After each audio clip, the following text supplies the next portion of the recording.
All right, let's bring in the MPs for their thoughts on this and the other issues of the day. Conservative Stella Ambler is from nearby Mississauga, at least nearby to that particular riding. NDP Ginny Sims is from faraway Delta, BC, and Yvonne Jones of the Liberals is from spectacular and really far away Labrador. Welcome to you all. Thank you, Don. Stella, I got to get your thoughts on this nomination fight. I always wonder whether Dimitri Soudis, now that he's quit allegedly to go off and help Eve Adams win this nomination, he's got a pretty unfair advantage going in. Should he be prevented from being involved in this nomination fight, in your view?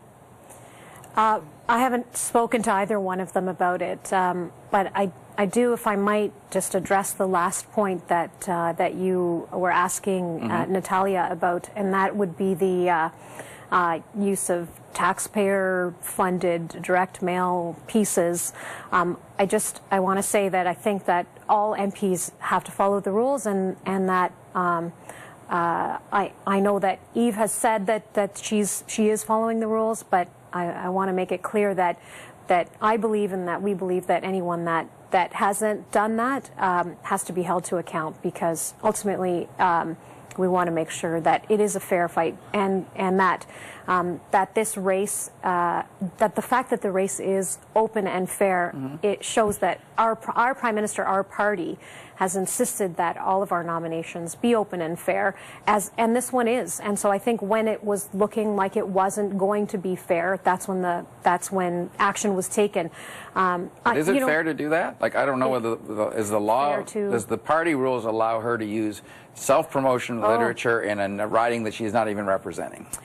It's really not about party rules. These are parliamentary rules that we're talking about. Is she breaking those? I know that we are allowed to mail anywhere, but it's not really up to me to decide. I don't exactly know what was done. So I think if someone's looking into it, all I would say is, look, let's make sure that the rules were followed, and if they weren't, let's make sure that that person doesn't. Okay. Ginny Sims, was this an unfair fight that's now been corrected in your view? You know, when we're looking at what's happening with nominations, whether it's the Liberals or the Conservatives, what they have said about open and fair and transparent nominations, we're finding out whether it's in Calgary or whether it's in Greater Ontario, Toronto, and that there are some issues and that the commitment just isn't there.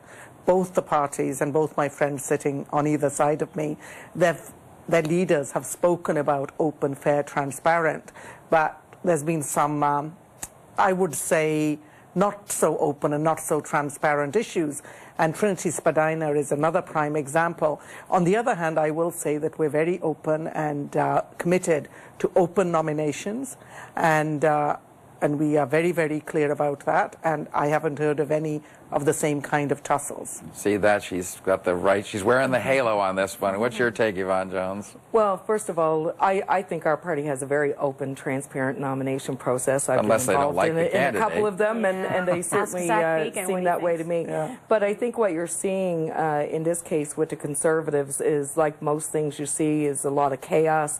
There's a lot of corruption. Someone gets fired, and usually that's the saga that we're seeing following the Prime Minister and his government these days. So what's happening inside the party and nominations is absolutely no different from where I sit. All right, I want to move along. Government jets. This is a sexy topic. People don't like the government's flying around on jets. Heck, Alison Redford basically got kicked out of office in Alberta for using a government jet too much. Yvonne Jones, the NDP proposes a motion which says you only use it for government business, only people who have government business to do it, and that's it. End of line. I guess we have a clip from this, right? Let's listen to the clip from the House of Commons today. It's more than that. Mark Kinn is a Conservative Party bagman who raised millions of dollars for the Conservative Party and $3.5 million for the Prime Minister personally. By the way, we're all still waiting to see the final list of his donors from his leadership. Isn't it clear that Mark Kinn was invited on the Prime Minister's taxpayer-funded jet as a reward for raising money for the Conservative Party? Can the Prime Minister tell us in good faith that he thinks that there's nothing wrong with that?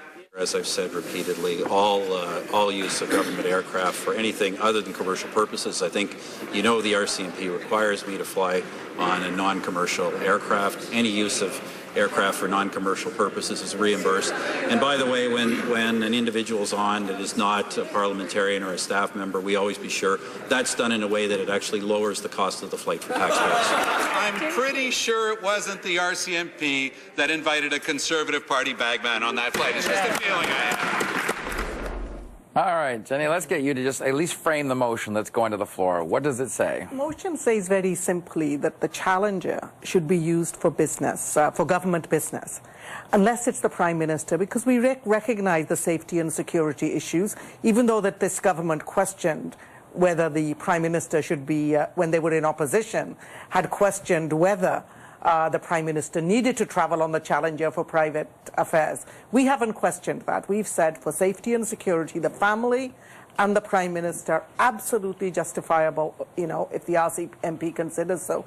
What we've objected to and what this motion differentiates is those people who are on that plane who are not there for government business. And in this case, we were talking specifically about a man who is a key fundraiser. All right, that's what Tom Mulcair was talking to. Yvonne Jones, what's unreasonable about that motion? Well, first of all, I think, you know, everybody will accept the argument that the Prime Minister has to use private transportation because of security issues, and so does his family. I think Canadians respect that, and they accept that. I also believe that they respect and accept the fact that when people travel with the Prime Minister on government business, that would be acceptable, that they would accompany him on a private jet.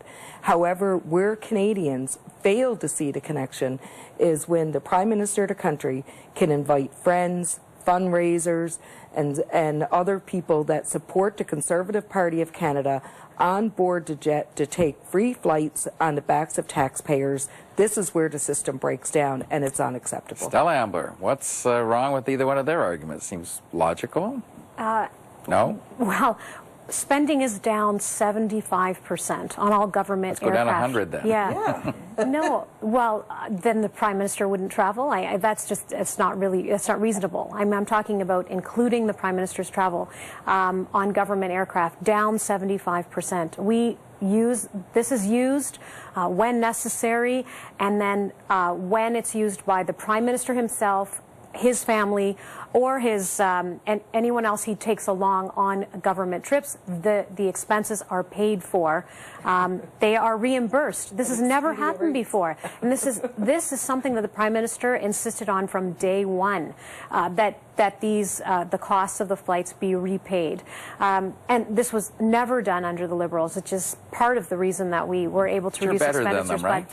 We are. That's why we're paying back the expenses. We're paying them back. We're not just inviting family and friends. Yeah, but even the Prime Minister, when he travels on party business, it's paid back. Stella, we have friends. Expedia rates, Stella, we have friends. Market value, but my friends don't get to use my parliamentary budget to travel with me just because they're good friends. And I'm saying there's a huge difference between the Prime Minister traveling and his family traveling and the bagman for the Conservative Party. And to say that they're going to compensate during the peak Christmas period, $260. Are you saying seriously can you really get across Canada you don't want the for Prime that? Minister ever to travel with anyone other than his family? Like, not unless they're there on government business. That it's government business. How can it be government business when he's a fundraiser for the Conservative Party? Really? Come on, let's be true. What he's doing is wrong, and it's unacceptable, and it's a practice that should stop. All right, I want a quick last thought. There's literally 30 seconds each, if you could. You've got a nice little pay raise, not huge, 2.2%, $163,000.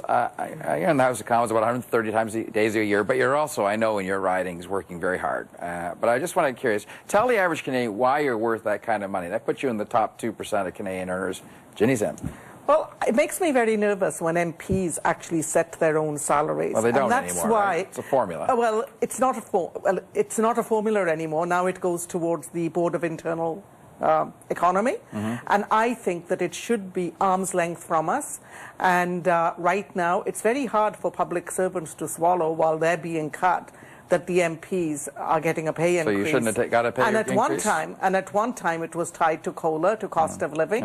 And then now, for MPs to be policing their own salaries seems a bit weird for me from where I sit. But I will also say MPs work incredibly hard, but so do Canadians. So there's... You're new to this racket, but... Well, I'm new to this racket, but not new to politics. I'm in my 18th year, and I can tell you I know very few politicians that go into this business because of the paycheck. I mean, they go into it because they work hard. Our schedules are not normal. We don't have normal work days like anyone else.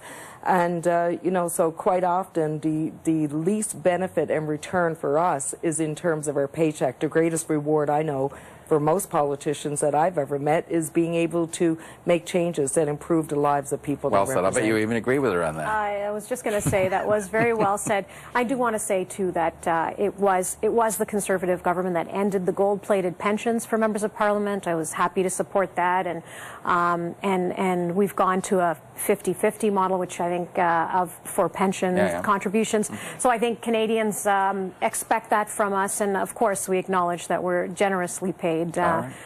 Absolutely, good. But I would agree. I would agree. You three are worth every penny. I'll give you. There might be some up there. All right. Thank you very much. Appreciate you coming in. We'll see you next week. Okay.